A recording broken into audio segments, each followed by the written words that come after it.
AI does affect our daily routine, in the business world, AI is rapidly transforming how we use marketing, sales, and service platforms.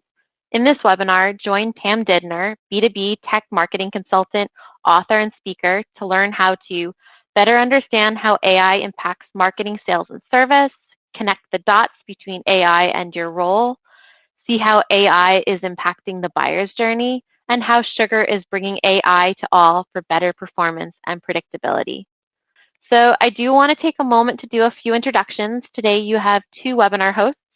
First, I would like to introduce Pam Didner. Pam is a B2B marketing consultant, writer, podcaster, speaker, and author of 3 books, Global Content Marketing, Effective Sales Enablement, and The Modern AI Marketer. She trains, coaches, and provides strategic guidance on sales enablement, account-based marketing, and sales and marketing integration for enterprise and technology companies. She pretty much does it all.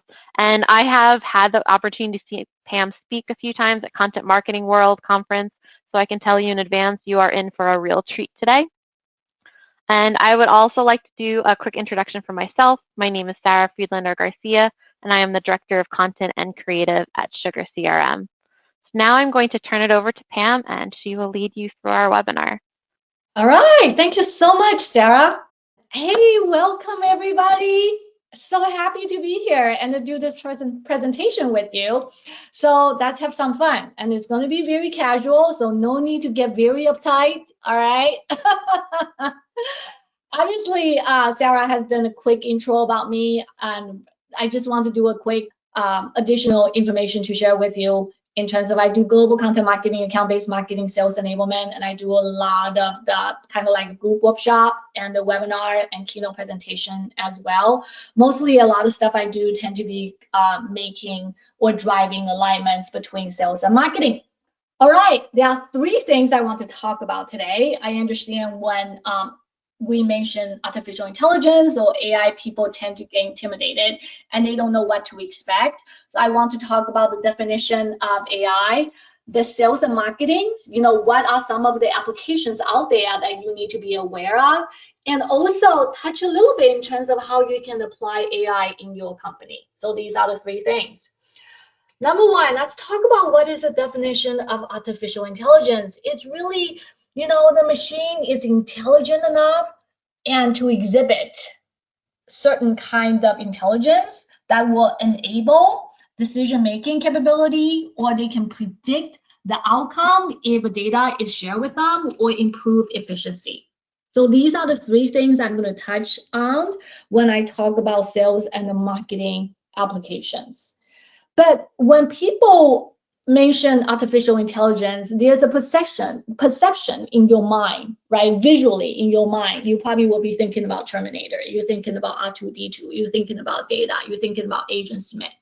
That's pretty much kind of like a Hollywood version of artificial intelligence. But this is kind of like the visuals for more seasoned marketing professionals. For younger and aspirational marketers, the things that come to your mind tend to be Black Mirrors, Good Place, The Westworld, right, from HBO, or even WandaVision. And all those visuals in your mind is what we call artificial super intelligence. And this is something that keeps like Elon Musk at night, that eventually is the whole civilization of humans completely doomed. And this is what they call ASI. The AI becomes so much smarter than us in every aspect of our lives, right? In general, that's not the AI I'm talking about today. And there are 3 types of AI. One is called narrow AI, general AI, and the super AI. So when you are thinking about artificial intelligence, you need to kind of understand what types of AI are we talking about.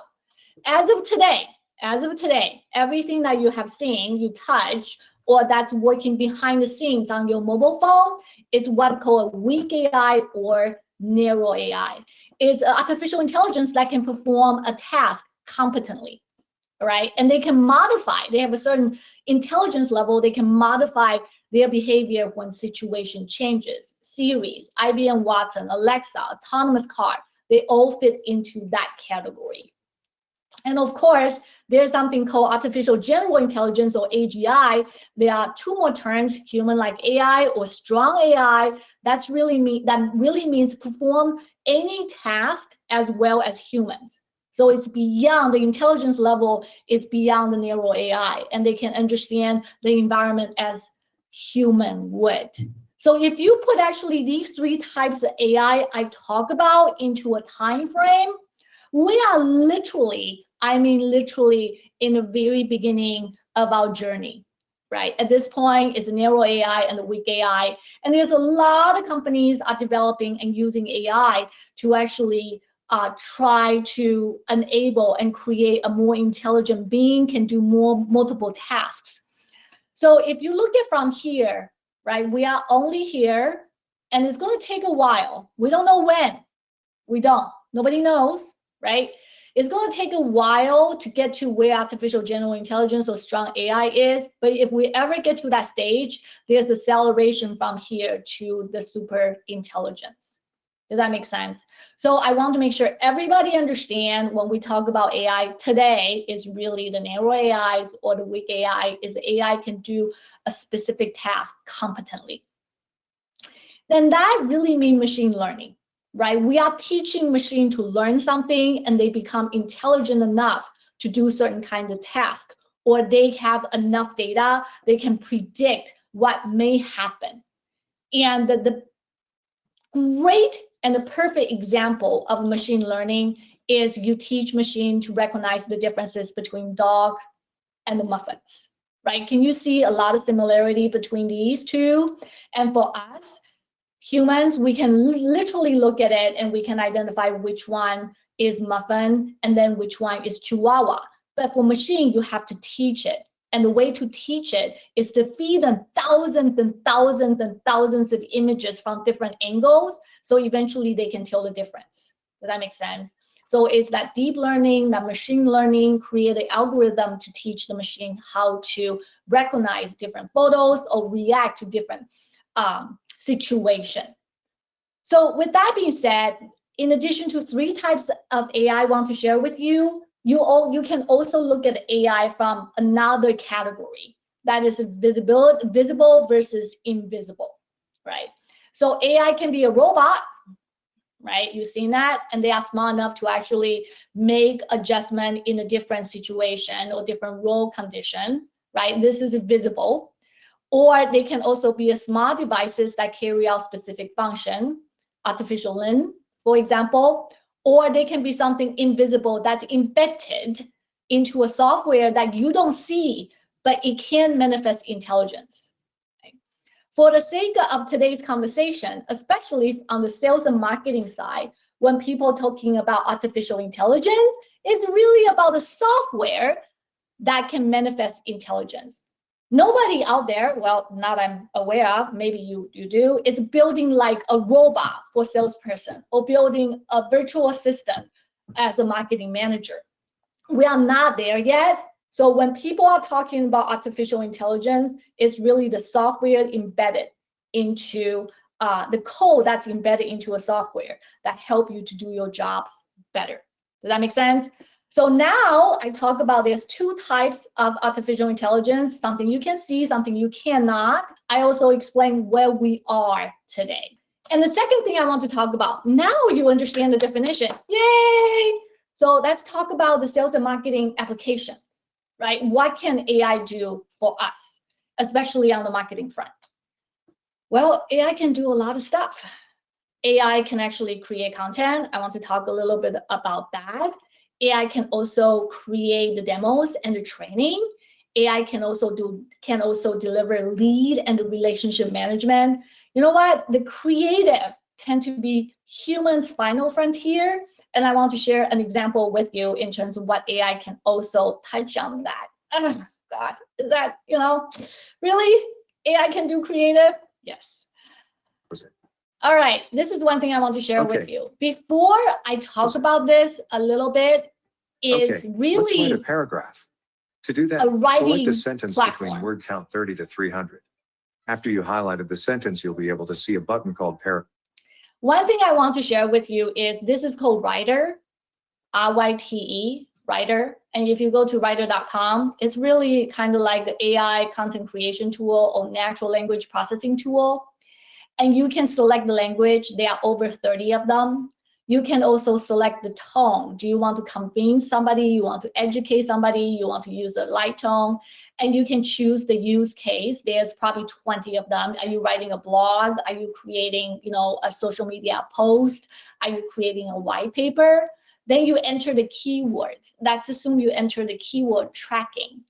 Then it will start writing. Does that make sense? It will start kind of coming up with some ideas that you can do and some paragraph that you can see. And the video is showing that once you enter the tracking and what happened, you enter tracking and then they come up with the best tracking destination to explore, all right? And they come up with some titles. They also come up with a location, all right? Write a paragraph. To do that, select a sentence between word count 30 to 300. After you highlighted the sentence, you'll be able to see a button called Paragraph. Click on that to generate a paragraph.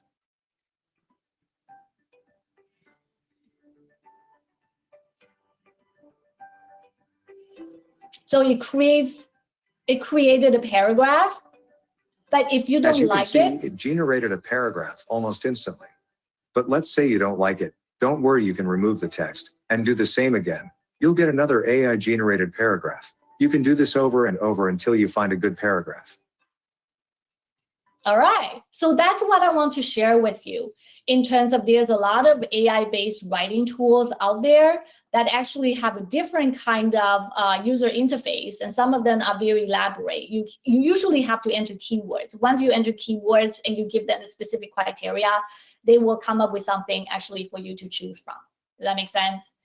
And that is one way in terms of content creation. This is another example, which is also based on the natural language generation technology called Quill. You can actually embed it like a graph, okay? Once you said that graph is continuous, right? It's a trend that is it's month by month. So it's a continuous data. You said you click on write narrative, and it will actually analyze the graph and write a paragraph for you.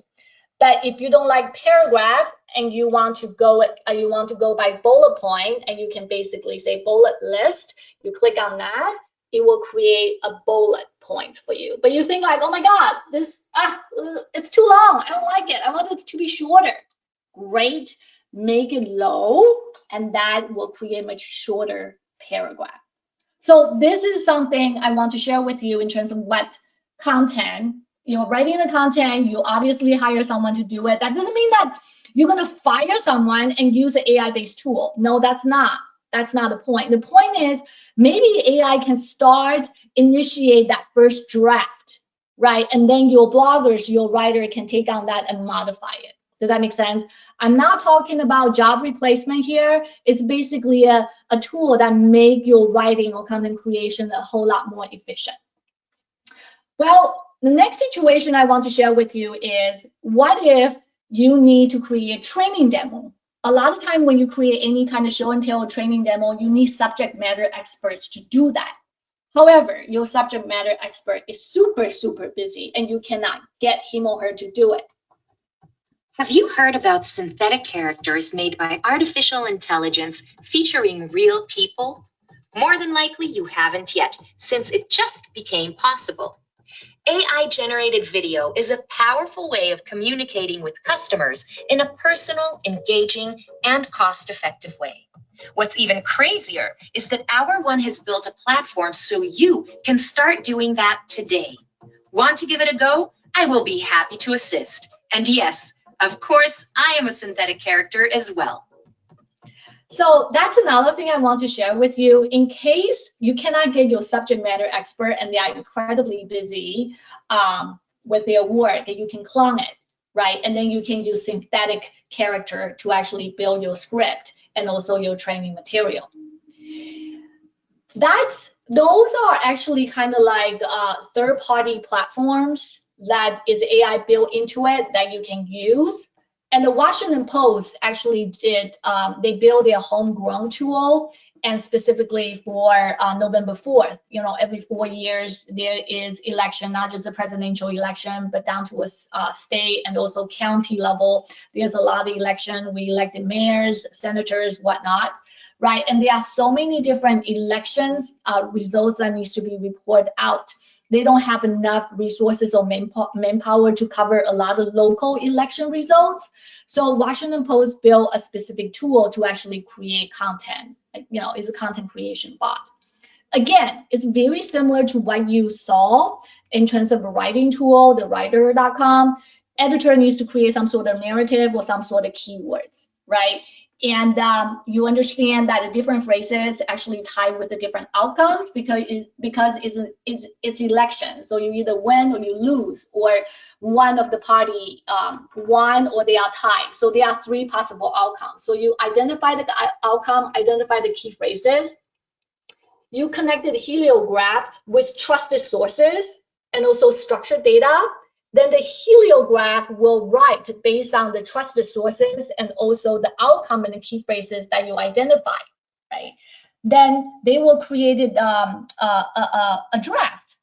Then the editor will actually kind of edit it and see how that fits and validate it with real world data and real-time information, and then they publish it.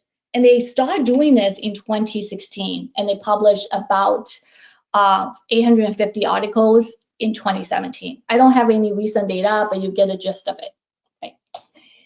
And another thing I want to share with everybody is this is kind of like the creative side, and this is created by McCann, Japan in 2017. They call it Artificial Intelligence and Creative Director Initiative. What they did is they actually have a bot. They created a bot and they entered probably the last 10 years of the award-winning TV commercials, right? And obviously they won for a reason. There's specific selection criteria, right? For why that commercial won.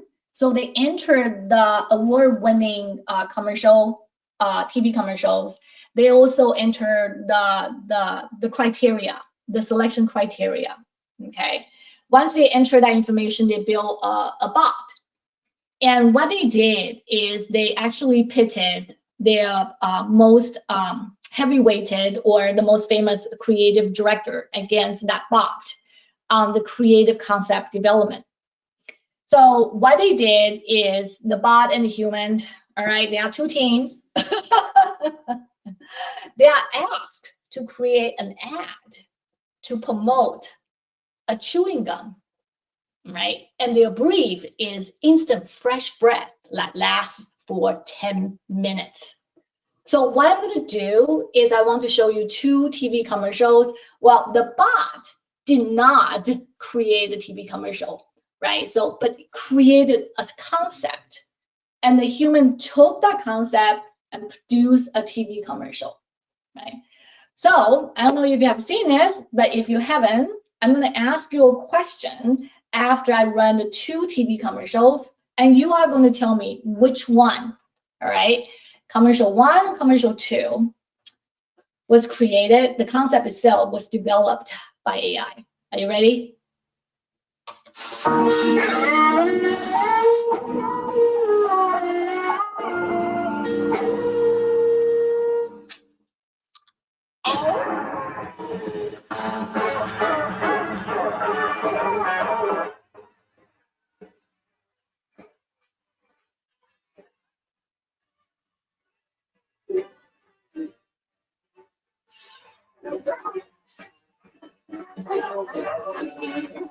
All right, that's interesting. All right, let's check out commercial number 2.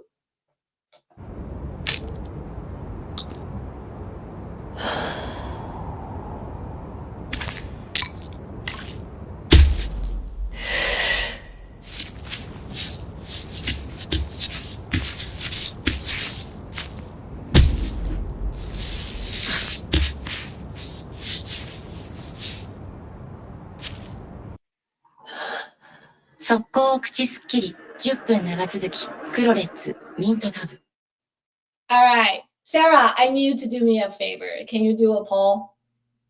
And so people can actually share with everybody, and you can share with everybody and they can enter their answer.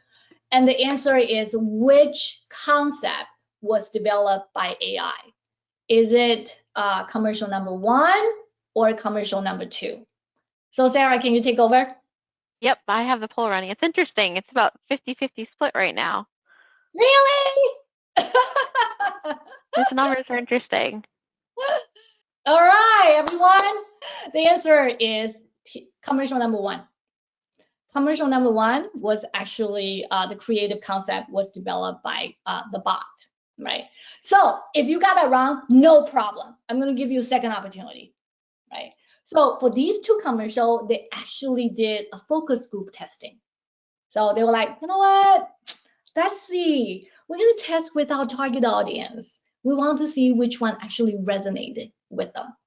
So the next poll is, all right, which commercial resonated with the target audience?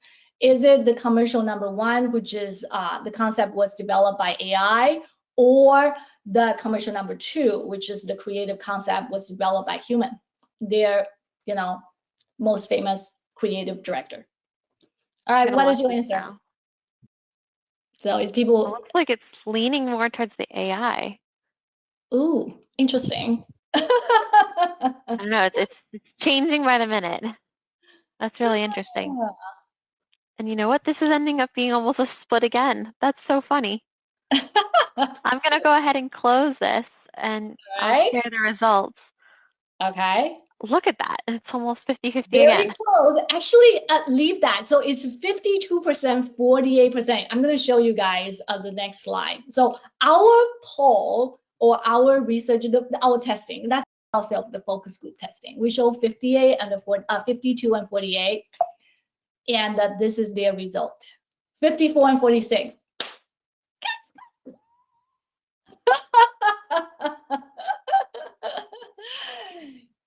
Human 1, AI 0. Okay, that's just the first score.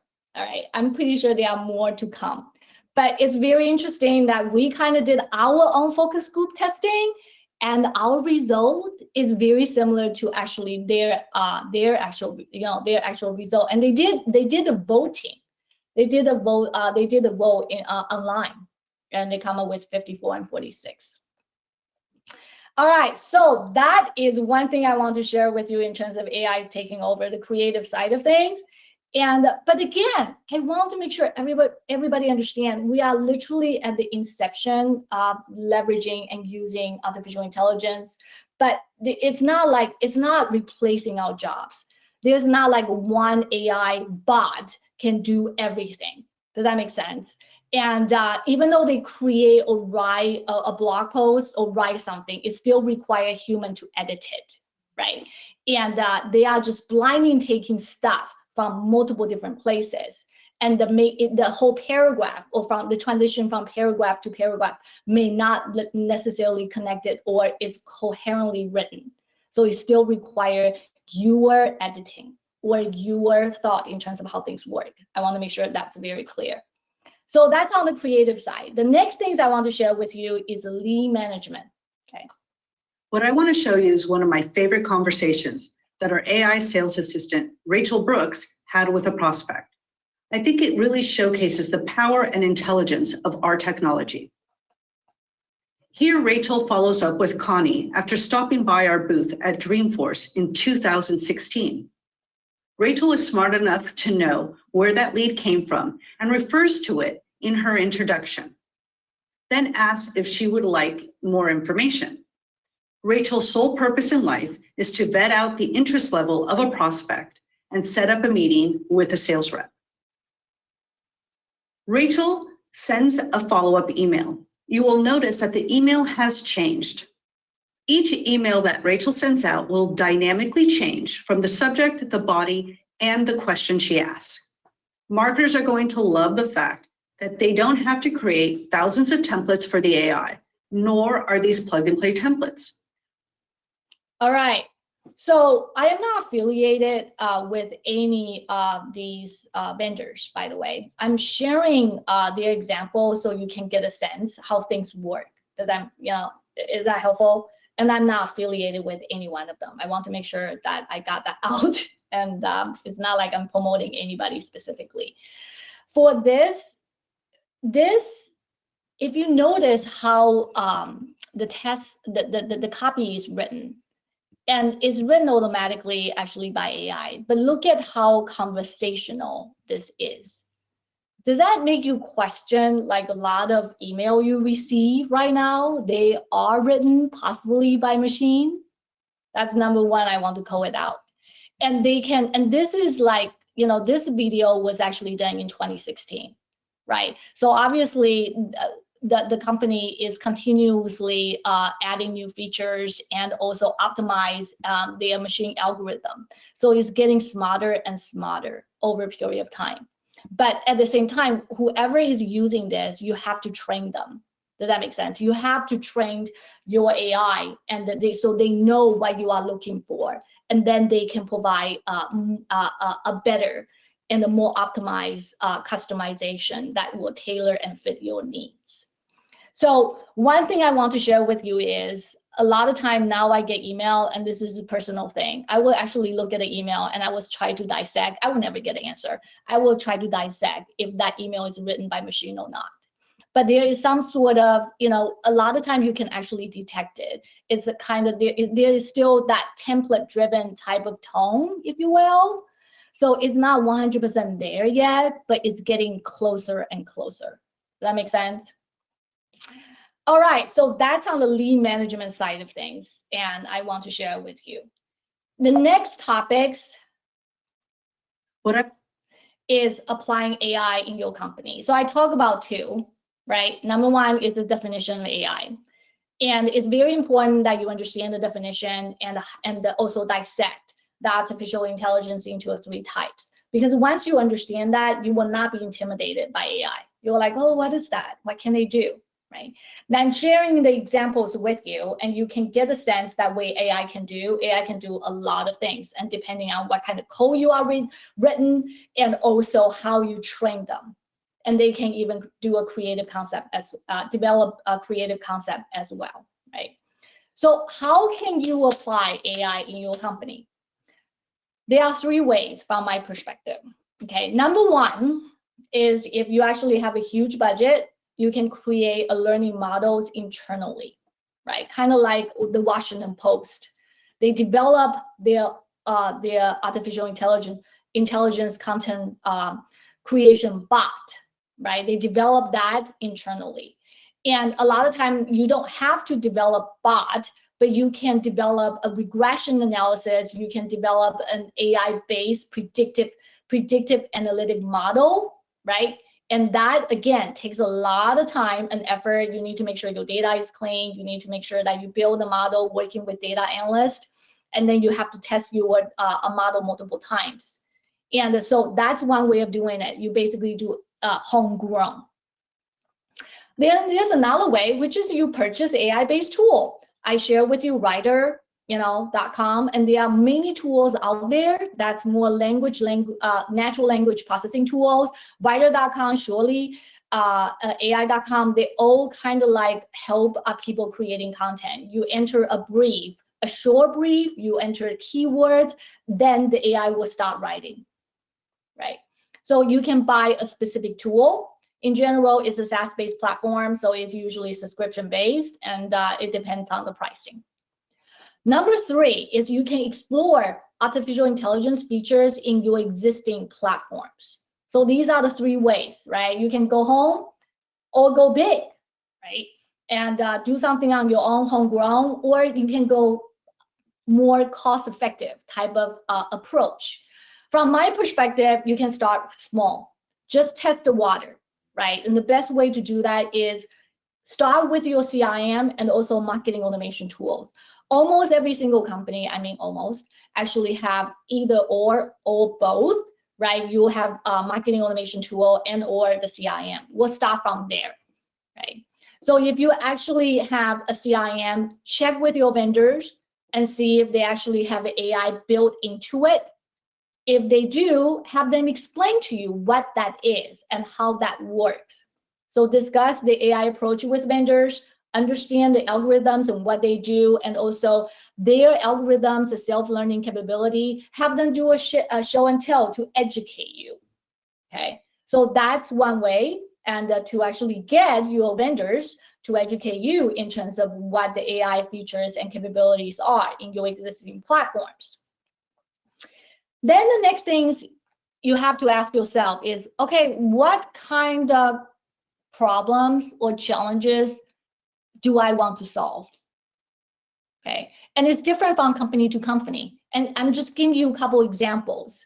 In general, remember I told you earlier, the definition of AI, what does AI do? It's help you to make decision, right? It make you more efficient, and also it will more efficient, more intelligence, and also it can personalize for outreach. So I share with you in terms of Conversica, examples right here. It's basically a personalization. When you do any kind of relationship management, you created a personalized outreach, right? So there are three things the AI can do for you, okay?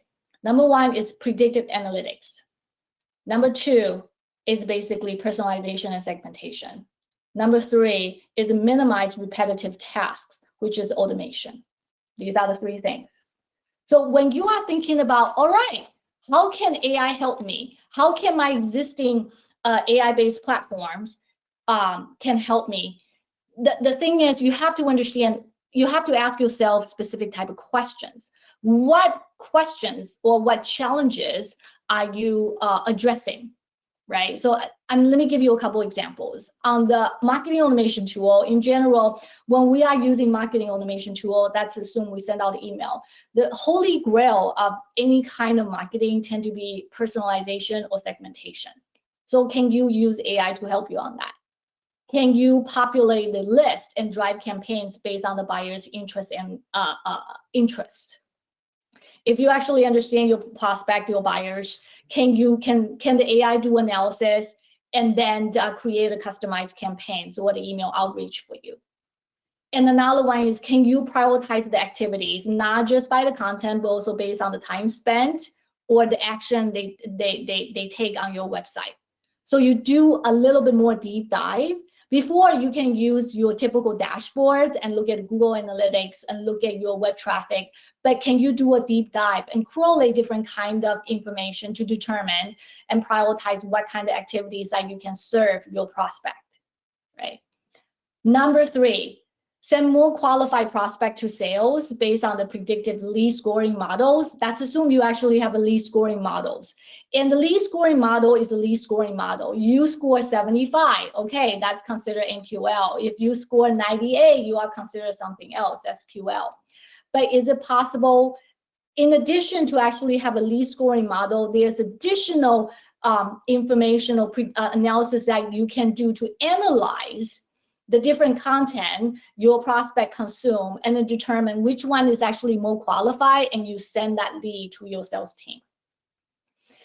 Identify account for account-based and the buying groups as marketing effort. And this is actually more kind of intent-based. And if you actually attend a lot of conferences and or go to a different session, there's always like people try to predict in terms of what is the buyer's intent. If they understand their intent or understand where sales stages they are in, you can actually serve them a whole lot better. Again, it comes back to segmentation, customization, and personalization. So understand what you need and the question. You need to articulate your questions. What do you want to solve and address? And then have a conversation with your vendors and see if they can help you out and determine how they can create a report or customize the analysis for you. Does that make sense? So start with your existing platform. So marketing automation tool is one way I want to share with you. Another thing I kind of want to talk about is CRM. And you can also do segmentation and the customization on the CRM side of things. But the key features or benefit I would tend to dial up on the CRM side of things is predictive analytics. If you work with the sales team very closely, whenever they create any kind of dashboard on the CRM, they always want to predict and project what's the win rate, what's the closure rate, what is the pipeline, what is conversion percentage. Does that make sense? If you work with sales closely and you are very, very familiar with the CRM and look at your dashboard, it's always look at what is happening right now and they want to project, are they going to meet their quota or not? So when you are looking into a dashboard, what AI can help you specifically, from my perspective, is predictive analytics. For example, can you based on the customer's usage, can you determine or identify which one is most likely to churn? If you kind of predict that they probably will not sign with us or renew the contract with us, what can you do about it? The other one, again, the intent and the interest based on the lead scoring model, that's very similar to the one I talked about on the marketing automation side of things, which is the previous slide. And opportunities. This is very, very important for sales, also important for the marketing team that actually have a customer success team as a part of their group, is identify opportunities for cross sales and upsell. And this is a post-sales type of opportunities. And this is also important if you work with existing accounts. Analyze data to predict the pipeline opportunities. I mentioned about the dashboard. One of the key indicator in the CRM is always pipeline. What's in the pipeline? How can we work it? How can we work it? How can we work it? And you want to make sure that the pipeline opportunity matches with your ideal customer profile, which is ICP. Another thing, forecast the win rates, right? So everything I talk about is usually the common dashboard that's used by the sales team. And if you are a marketer supporting sales, you need to get yourself familiar with CRM. There's no shortcut on this. None. Okay? If you are supporting sales, you need to understand their dashboard. You need to understand how they study their dashboard. You also need to understand how they predict it. And if you understand that, you can provide huge amount of value add. Data does drive action. It will help you shape your decision, how you support the sales team. Again, it comes down to, can you articulate the questions you want to predict and the forecast, and again, determine the approaches or the tools you want to use. Does that make sense? So I'm sharing with you a lot of examples and to help you to think through in terms of you want to use AI, what type of applications or what kind of question you can ask in the context of a sales and marketing. Obviously, there are a whole lot more things you can do. Again, I emphasize AI can help you under 3 different pillars: personalization, prediction, and automation. When I say automation, it's minimize repetitive tasks. So can you identify target so the sales and marketing can take action, right? Can you predict the buyer's intensity or the propensity to buy? That's basically a holy grail. Forecast the quota success, ascertain the marketing and sales contribution. And this is very important for marketers, especially on the B2B side. When your purchasing cycle is so long, how can you quantify the marketing's contribution in sales, right? And the only way to do that is make sure your data, the backend data, is connected from your marketing automation tool to your CRM. So using one unified platform helps tremendously. That you can help you to quantify the marketing's contribution in the context of sales. And of course, uncover hidden sales opportunity. You set up a criteria in terms of what that is, identify any potential post-sales and cross-sales, upsales opportunities. Right. There's another thing I kind of want to share with everybody is the dark side of AI. Right? Every single technology that there's always a pros and cons. And you need to understand that AI is not perfect. Not today. Well, will ever be perfect? I don't know. But as of today, whatever algorithm, whatever model we're building is not perfect. And the AI or the recommendation comes from the data you're feeding the algorithm. If your data sucks, the prediction is going to suck. So quality of your data really, really matters, okay? Then another thing is when the AI actually provide a recommendation, not every time that their recommendation they provided is going to be right. And so you as a seasoned, experienced marketers, and also your depth of understanding your customers and also their behavior, sometimes you need to balance the AI's recommendation with your gut feel. Does that make sense?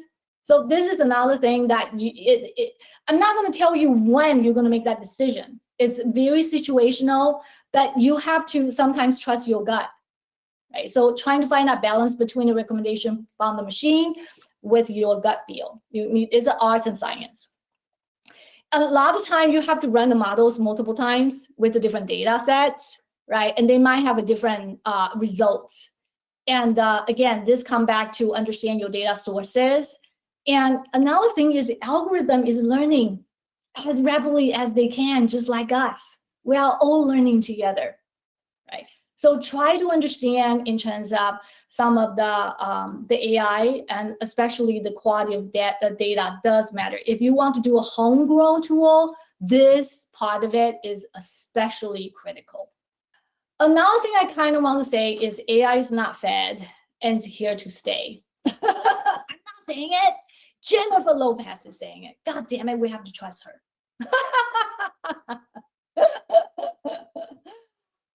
Anyway, so my recommendation at the end of my presentation is I want to make sure that, you know, when you look at the AI, don't be intimidated by it.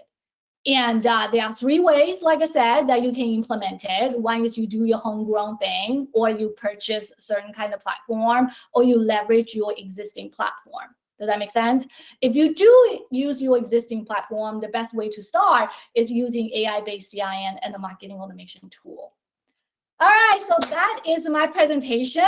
Does anybody have any specific question? I hope you enjoy it. Thank you so much, Pam. That was wonderful. So as I had mentioned earlier, if anyone has any questions, you can type them into the chat box, and then I'll start feeding them out to either myself or Pam. So, okay, the first one, how do I know if I am looking at an AI prediction in my sales or marketing software, and where would I find out? So I can take this one, Pam. Great. I was like, where? Yeah, take it, please.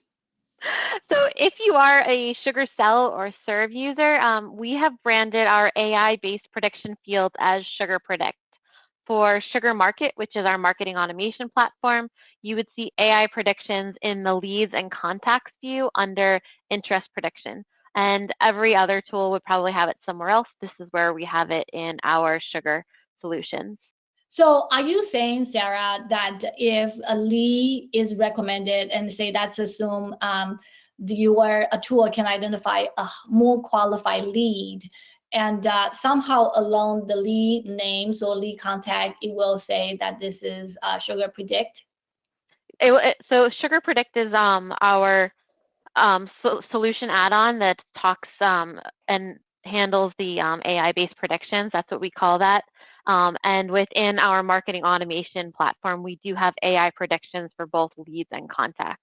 So basically, it's a feature that you can use to generate a recommendation. Got it.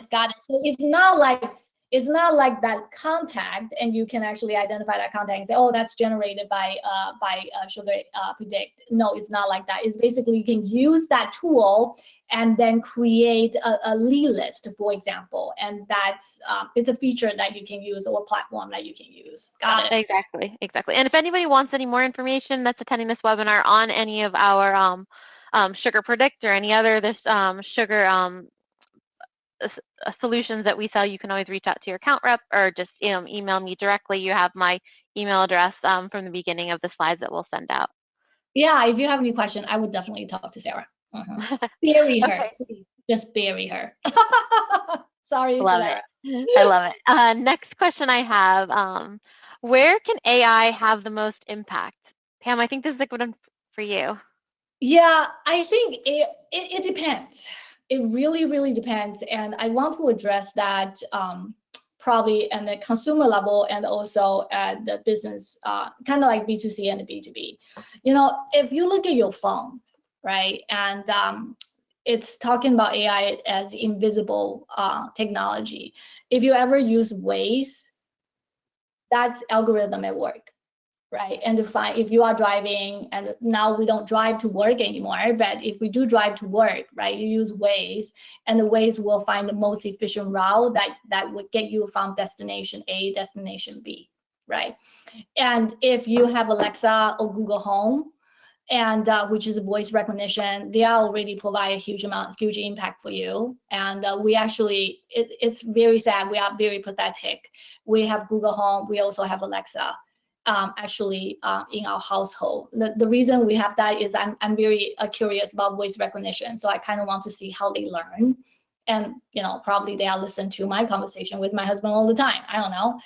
And long story short is that's already have an impact to our daily lives.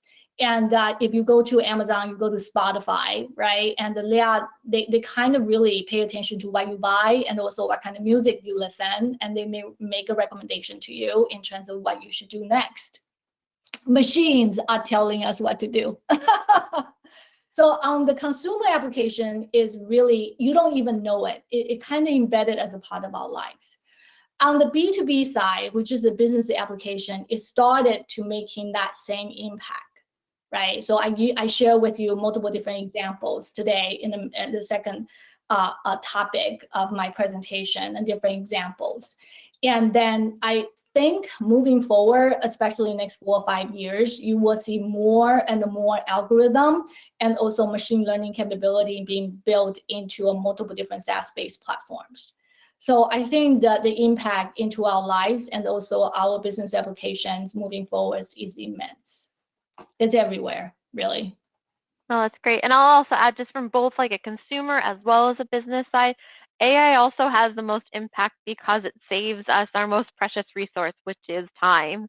So instead of, being able, with Google or Alexa, we can ask a question quickly instead of going on our computer and trying to find that. In the same way that, with your teams, instead of them having to sift through all this data manually to find your next new customer or find out what your customers think of you, AI can regularly analyze that data with little to no input. So yes. I think, we always forget of how much time all this stuff takes. And if AI can just cut out a little bit of that, I think we're all winning.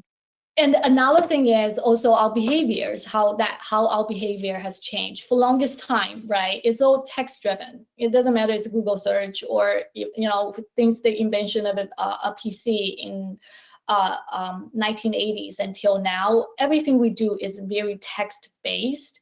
Now we are more kind of like a voice based, and that will be a direction that will move in the future. And then the talking part of it is so unpredictable, and different slang have a different meaning also at different regions that require the machine to actually learn even faster. So that's echo your point, Sarah. No, that's good as well. Let's see, next question. Where does SugarCRM use AI? I think, Pam, I will take this question. I think I should let you take that one. So we use AI within our entire CX platform. So within Sugar Market, which is our marketing automation platform, we use it to find out which of your leads are most likely to engage with your marketing campaigns. These are just some different examples of what we're using to date. Within Sugar Sell, which is our CRM or sales automation platform, we use it to predict who is most likely to become a customer.